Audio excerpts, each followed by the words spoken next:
All right, now that we've talked about unemployment, what it is and the different types, we need to talk about full employment. So we're going to define full employment and the natural rate of unemployment. So, full employment is basically the recognition that we're always going to have some level of unemployment. There's never going to be a time when 100% of the labor force is employed. We know that there's always going to be frictional and structural unemployment.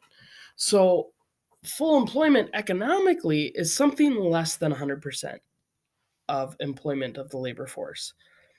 So, what we consider full employment in economics is no cyclical unemployment. Our natural rate of unemployment is the unemployment rate that is consistent with full employment. So, that basically means if the natural rate of unemployment is 3% and full employment is considered 97%, then we're good. We're at our natural rate of unemployment. This is what we have. Our natural rate is what we have when we are producing our potential output. GDP is considered fully employed. The economy is fully employed. We're producing our potential real GDP. So this does not mean that there's zero unemployment. Full employment in 2019 was about 4%. So 4% of the workforce who's willing and able to work not having jobs was considered the economy being fully employed. So natural doesn't mean that we're always going to be at that rate. Sometimes we produce above and below those rates. So unemployment above the natural rate would mean that we have cyclical unemployment. So if the natural rate of unemployment is 4% and our actual unemployment rate is 8%, that means we've got some cyclical unemployment going on. Unemployment below the natural rate is technically what we have.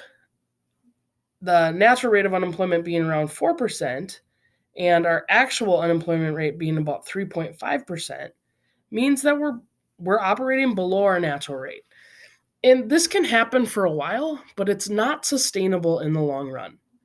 Sometimes we have high demands for labor, and then firms have incentive to hire the structurally unemployed and then pay for their education and training and give them the skills that they need to actually take the jobs. We also see uh, people, homemakers, teenagers, college students who are casually looking, find those jobs pretty quickly. Um, this is a temporary situation and it cannot be sustained, but it happens. During World War II, the natural rate was 4%, but the actual rate was 2%.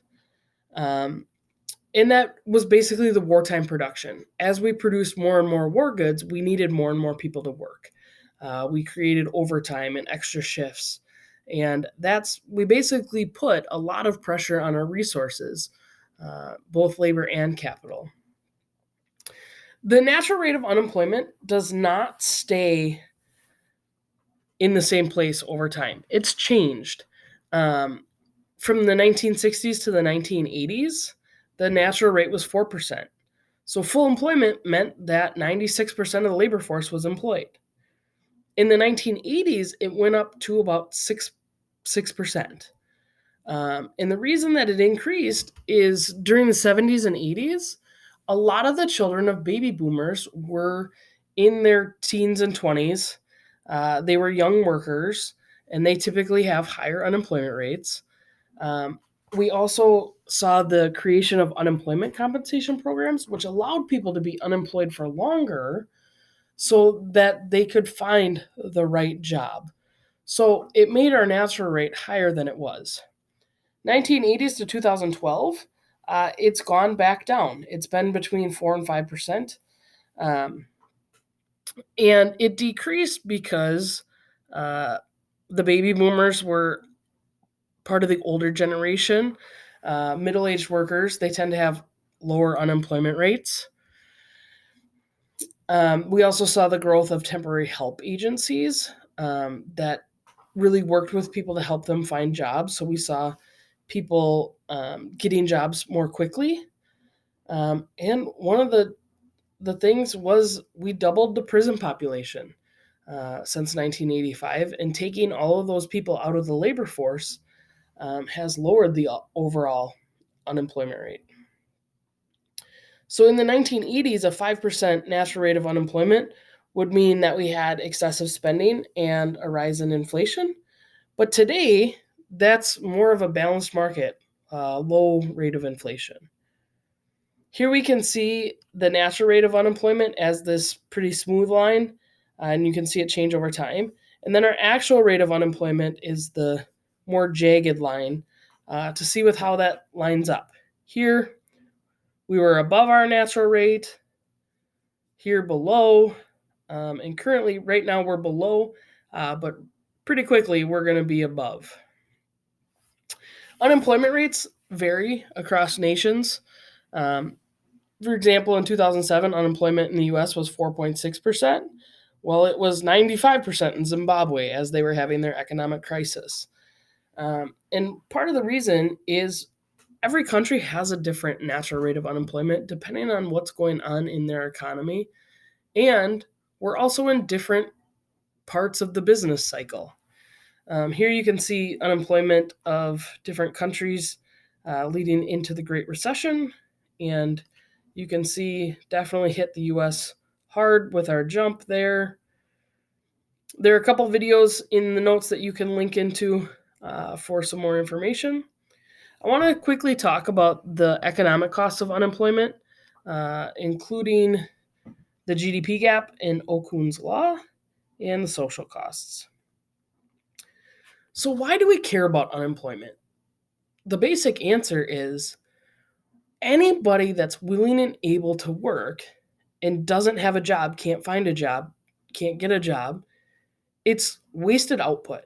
We're not producing as much as we could, and we're really ending up being inefficient. We're wasting resources. So we have what's called a GDP gap. It's the amount by which the actual GDP falls short of potential. So our potential GDP is what would we produce if we were producing at our natural rate of unemployment? It's what is possible given the resources we have. The difference is the GDP gap. So a positive GDP gap is when actual GDP is greater than potential. This is what we have when our unemployment rate is below our natural rate of unemployment. We've got people working extra shifts, working overtime, getting second jobs. We're pushing our machinery beyond what it's designed to do. We had a positive GDP gap in World War II, 1988 through 89, 97 through 2001, and we've been in one for the past couple of years, though this graph doesn't extend to today. So here you can see the actual above the potential. This, like I said before, this can last for a while, but it can't last indefinitely. At some point, when we're pushing our capital goods to their capacity, when we're having our labor work extra shifts and do all that, we tend to see price increases and some inflationary pressure. Negative GDP gap, this is when actual is less than potential. So our unemployment rate is above our natural rate of unemployment. We see this here back in the early 90s, a little bit here, 2001, and then here the big gap is the Great Recession. Anytime we have a negative GDP gap, it means we're not producing. There are goods and services we could be producing if people were able to get jobs. We've got some cyclical unemployment. We're wasting our resources. So here you can kind of see the GDP gap summary. Actual GDP minus potential, that's just the GDP gap. We got a positive gap when actual is greater than potential, and we got a negative when actual is less than potential. So here you can see our gaps in recent years. So here's our negative gap and how it lines up with our unemployment rate. We get that increase in unemployment, typically a negative gap. Big decrease in unemployment, positive gap. Here, our huge jump in unemployment is our big negative GDP gap. Anytime we see a recession, our actual is going to be greater than our full employment. Okay. So here's kind of a couple examples you can look at. So with this GDP gap, how do we really know what's going on? Um, well, Arthur Okun was a Yale professor and the chairman of the Council of Economic Advisors in the late 60s. He formulated what's called Okun's Law. And this talks about the relationship between unemployment and the GDP gap. He also created the misery index, which we'll talk about later. But what he says basically is for every 1% difference between actual unemployment and natural rate of unemployment, we have a GDP gap of about 2%. So if our unemployment is 2% above the natural rate of unemployment, we'll have a negative GDP gap of 4%. Here's the math behind it. So in 2009, unemployment was 9.3%, which was 4.3% above the natural rate. At that point was 5. So this tells us we had a GDP gap of 4.3 times 2 of 8.6%, meaning we were giving up 8.6% of our potential GDP. Well, how much is that? Well, if we take that and we times it by our potential GDP of 13.89 trillion, we realize that we gave up $1.1 trillion worth of output just because we weren't at our natural rate of unemployment, because we had resources who were willing and able to work and weren't able to find jobs. There are some social costs of unemployment beyond the economic costs. Joblessness can increase poverty. It can heighten tensions. It can increase crime rates and violence in homes.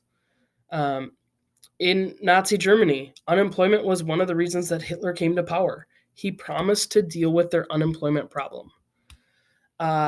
Unemployment has contributed to political unrest, violence. It has caused some serious problems in different cities across our country in different times. At the individual level, anytime somebody's not working, they're losing skills. It tends to decrease people's morale. And we do see higher rates of divorce in times of unemployment. And we also see increases in suicide, fatal heart attacks, strokes, and mental illness. There is something that unemployment does to your psyche. People lose confidence and respect in themselves when they're unable to find a job for an extended period of time. They see other people around them getting jobs, and it really brings defeat to a lot of people. So there are the economic costs, but there are also social costs as well.